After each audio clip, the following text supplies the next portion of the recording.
Welcome to educator bug. कैसे हैं आप सब स्टूडेंट्स? आई होप आप सब अच्छे होंगे। आज की इस वीडियो में हम डिस्कस करने वाले हैं सुपर क्लास स्पाइसेस के जनरल कैरेक्टर्स के बारे में। सुपर क्लास स्पाइसेस के क्या क्या कैरेक्टर्स हैं उनको हम आज डिटेल इस वीडियो में डिस्कस करेंगे। वीडियो ज़्यादा लॉन्ग नहीं होने वाली, तो आप वीडियो को स्टार्टिंग से एंड तक ज़रूर देखें जिससे आपको अच्छे से समझ में आ जाए। तो चलिए आज की इस वीडियो को स्टार्ट करते हैं।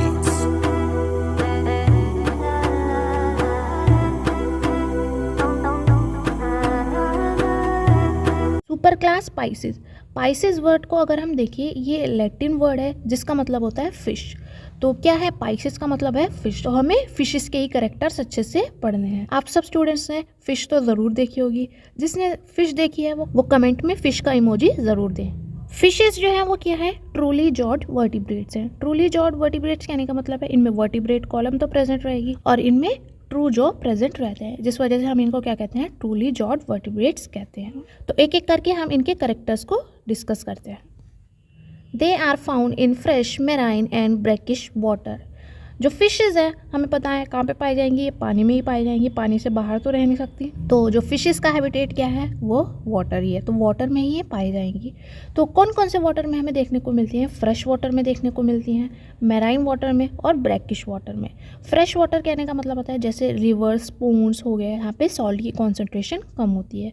मैराइन वाटर जैसे कि सी वाटर, समुद्र में पानी में पाई जाएंगी ज़्यादातर मछलियाँ। मैराइन वाटर कहने का मतलब है जहाँ पे सॉल्ट की कॉन्सेंट्रेशन ज़्यादा हो। साथ साथ में खारे पानी में भी जो है वो कुछ फिश हमें देखने को मिलती है। तो जो फिशेज है वो फ्रेश वाटर में, मैराइन वाटर में और ब्रैकिश वाटर में पाई जाती हैं। The body is usually streamlined, spindle-shaped. Some are elongated, snake-like, and a few are dorsoventrally compressed. Fishes की जो बॉडी होती है वो कैसी होती है? स्ट्रीमलाइंड होती है, स्पिंडल शेप्ड होती है। स्पिंडल शेप्ड कहने का मतलब है ये एंटीरियर यहाँ और ये पोस्टीरियर एंड से तो क्या होगी? पॉइंटेड होगी, नुकीली होगी। जबकि मिडल में, यहाँ मिडल से देख सकते हैं कैसी होगी? ब्रॉड होगी, थोड़ी सी चौड़ी होगी। तो कैसी है इनकी बॉडी? स्पिंडल शेप्ड है, आगे और पीछे से नुकीली और बीच में से, मिडल में से चौड़ी है। कुछ फिशेस की जो बॉडी है वो स्नेक लाइक होती है, यहाँ हम देख सकते हैं इस इमेज में ये दिखाया गया है, ये स्नेक लाइक होती है कुछ फिशेस की बॉडी।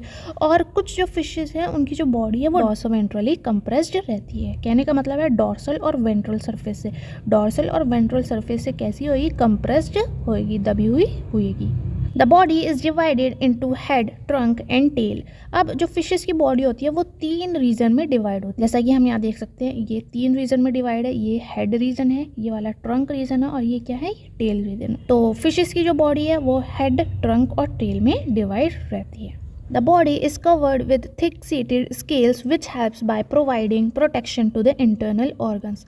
अब इनकी जो बॉडी है वो थिक, मोटी स्केल से जो है वो कवर्ड रहती है।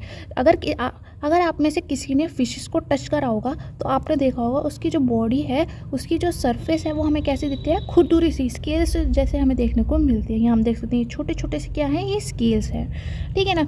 जो ये स्केल्स क्या करते हैं? इनके इंटरनल ऑर्गन्स को जो है वो प्रोटेक्शन का काम करते हैं, प्रोटेक्ट करने का काम करते हैं। एंडोस्केलेटन इज कार्टिलेजिनस और बोनी। फिशेस का जो एंडोस्केलेटन होता है वो या तो कार्टिलेजिनस होगा या बोनी टाइप का होएगा।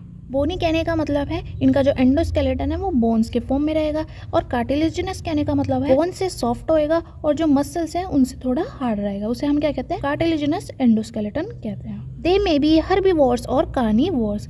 अब जो फिशेज है वो हर्बीवोर्स भी हो सकती है और कुछ कार्निवोर्स भी हो सकती हैं। कुछ जो है वो प्लांट्स पे फीड करेंगी। जो लार्ज फिशेज होती है जैसे कि हम शार्क की बात करें, शार्क क्या करती है? जो उससे छोटी जो फिशेज होती हैं उनको फीड करती है, ठीक है ना। या हम कह सकते हैं मीट पे फीड करती है, वो मांसाहारी होती है। The digestive system is well developed. Fishes में जो डाइजेस्टिव सिस्टम है वो कैसा होता है? वेल डेवलप्ड होता है। Blood circulation is of closed type, heart is Venus and 2 chamber.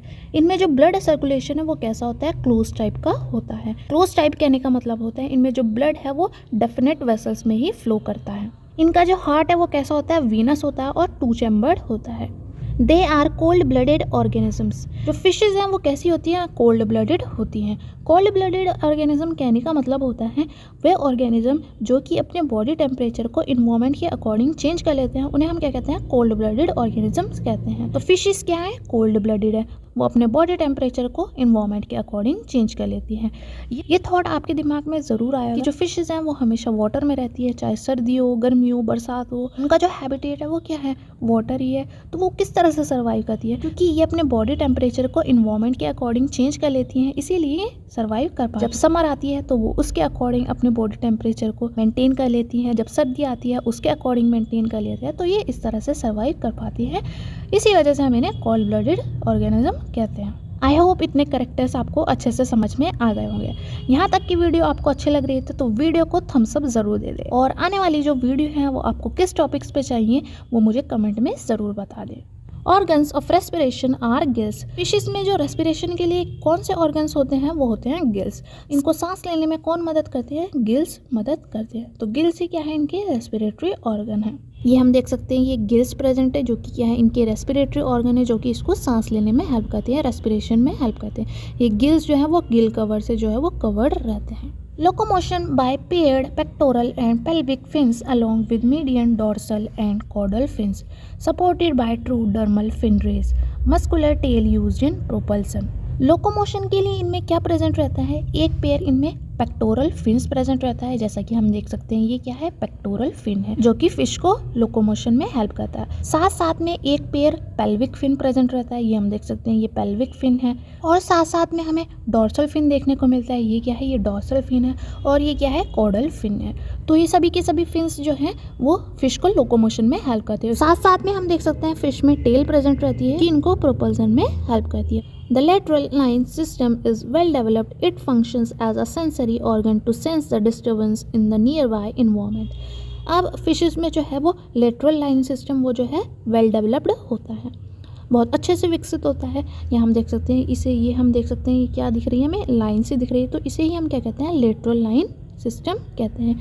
ये जो सिस्टम है वो किस तरह से काम करता है? वो सेंसरी ऑर्गन की तरह काम करता है। वो फिशेस को सेंस करने में हेल्प करता है कि उसके आसपास इन्वायरमेंट में क्या चल रहा है, कहाँ उसको जाना चाहिए, वो कैसे इन्वायरमेंट में है, वहाँ पे उसे कुछ खतरा तो नहीं है, तो वो इसको सेंस करने में हेल्प करता है। क्या? Lateral line system. और जो लेटरल लाइन सिस्टम है वो वेल डेवलप्ड टाइप का होता है। नेक्स्ट करेक्टर है वो है द सेक्सेस आर सेपरेट। इनमें जो सेक्सेस हैं वो कैसे होते हैं? सेपरेट होते हैं। दे मे बी ओविपेरस और ओवोविविपेरस। सुपर क्लास पाइसेस के जो मेंबर्स हैं, ये हम कह सकते हैं फिशेस कैसी होती हैं? ये ओविपेरस भी हो सकती है और ओवोविविपेरस भी हो सकती है। ओविपेरस कहने का मतलब है एग देंगी, जबकि ओवोविविपेरस कहने का मतलब है डायरेक्ट बेबी को बॉर्न देंगी। नेक्स्ट है फर्टिलाइजेशन में बी एक्सटर्नल और इंटरनल। इनमें जो फर्टिलाइजेशन होता है वो एक्सटर्नल भी हो सकता है और इंटरनल भी हो सकता है। एक्सटर्नल कहने का मतलब है सी वाटर में भी हो सकता है, और इंटरनल कहने का मतलब है बॉडी के अंदर होएगा फर्टिलाइजेशन। ठीक है ना? तो गाइस ये हमने डिस्कस किया सुपर क्लास स्पाइसेस के जनरल करेक्टर्स के बारे में, या हम कह सकते हैं हमने फिशेस के करेक्टर्स को अच्छे से डिस्कस कर लिया। आई होप आपको वीडियो अच्छी लगी होगी। अगर आपको वीडियो अच्छी लगी तो इस वीडियो को थम्स अप जरूर दें, और अपने दोस्तों के साथ ज़रूर शेयर करें। चैनल पर पहली बार हैं तो चैनल को सब्सक्राइब करना ना भूलें। बेल के आइकन को ज़रूर प्रेस करें, जिससे आने वाली जो वीडियो है उनका नोटिफिकेशन सबसे पहले आपको मिल सके। तब तक के लिए study well, success well, take care.